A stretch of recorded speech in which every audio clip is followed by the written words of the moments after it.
La montagne fait partie de lui. C'est donc presque naturellement que ce Chablaisien y est venu. Établi à Mi, au-dessus de Vouvry, ce passionné de vinyle des années 60 aura notamment arpenté les Alpes dans tous les sens tout au long de sa vie. Et à bientôt 70 ans, ce paléo-trailer n'en a pas terminé. Mais l'un de ses faits d'armes les plus retentissants reste son ascension record du Mont Blanc. Le 28 juillet 1988, il devient le premier homme à rallier le sommet depuis l'église de Chamonix en moins de 4 heures. Nous avons retrouvé Jacques Berly chez lui, au milieu de ses souvenirs. Ouais, là, c'est dans la dernière étape de la traversée des Alpes. Moi, je suis à l'agonie. J'arrive pratiquement plus à lasser les godasses parce que mes chevilles, elles ont doublé. Puis Christian, elle est toujours à l'aise derrière, gazelle. Jacques Berly, qu'est-ce que vous devenez en 2019 ? Ah ben, comme tout le monde, je vieillis.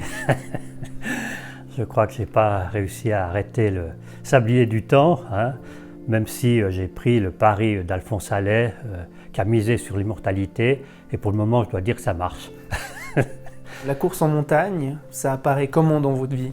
J'ai découvert la course de montagne en participant à Salvan et Manet. Ça a été ma première course de montagne. Puis là, je me suis aperçu que c'était magnifique, aussi bien au niveau du paysage, au niveau des gens qu'on rencontrait. C'était une véritable confrérie. Et puis, pour moi, la découverte des courses de longue distance, c'est la faute à Roussel parce que lui, donc, était à Chamonix. On s'est rencontrés à travers ces courses de montagne. On était dans les mêmes zones de classement, donc on a sympathisé. Et puis, Christian Roussel, lui, était bijoutier, était horloger à Chamonix. Donc, moi, j'étais enseignant, donc j'avais quand même des vacances d'été, 2 mois et demi.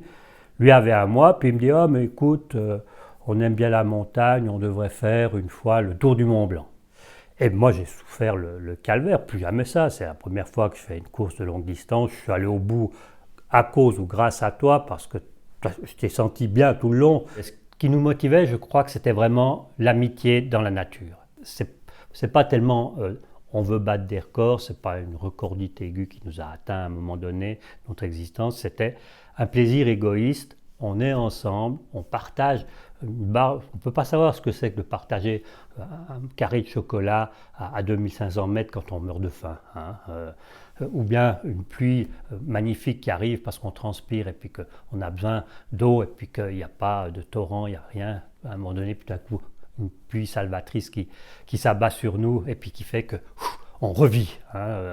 Donc, c'est découvrir en fait notre corps. Donc, c'est purement égoïste.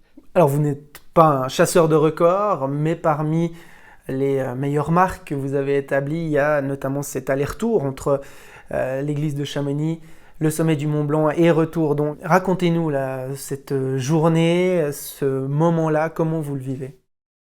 Alors, c'est une journée que j'ai vécue sur un nuage. C'était un jour où tout était réuni pour que ça se passe bien. Ça veut dire que la veille, on avait prévu de partir.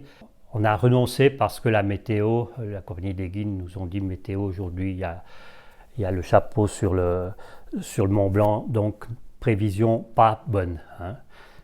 On a repoussé au lendemain, donc c'est une journée d'attente qui est longue, qu'on passe seul dans sa chambre d'hôtel, puisque moi j'étais dans une chambre d'hôtel à Chamonix, et on repart le lendemain, et là, grand beau. Et là, la montée, pour moi, c'est un rêve. J'ai pratiquement 40 minutes d'avance sur Pierre Cusin au sommet. Donc j'étais le premier homme en fait à descendre sous les 4 heures sur cette montée. Puis à ce jour, il n'y a que Kylian Jornet qui a fait mieux. Je ne me rappelle pas comment je suis monté. Ça a été une bouffée d'oxygène. J'ai pris l'ascenseur, je dirais, pour aller jusqu'au sommet du Mont Blanc.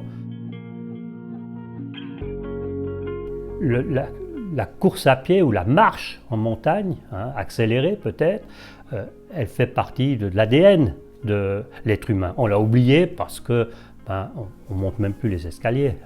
On se plaint parce qu'il n'y a pas d'ascenseur dans l'immeuble. J'ai eu l'occasion de courir à Vallée d'Os il y a 2 ans avec Pierre-Marie Gabiou et puis Manu Vaudan. Puis on s'arrête dans une cabane, on avait prévu s'arrêter. Le tenancier vient, on boit des bières locales, la viande sèche, et puis au moment de payer, le gardien vient, puis il se place devant Manu Vaudan, puis il dit « Toi, t'es valaisan ?» « Oui. » « Tu as été recordman du monde du kilomètre vertical ? » « Oui. » « Pour vous 3, c'est gratuit. » C'est ça, des gens qu'on ne connaît pas, qui nous connaissent, il y a une sympathie à travers de ce qu'ils imaginent d'exploits, entre guillemets, parce que ce n'est pas des exploits, on a fait ce qu'on avait envie de faire. Voilà, on est allé au bout de nos rêves, hein, au lieu de se dire de vivre par procuration.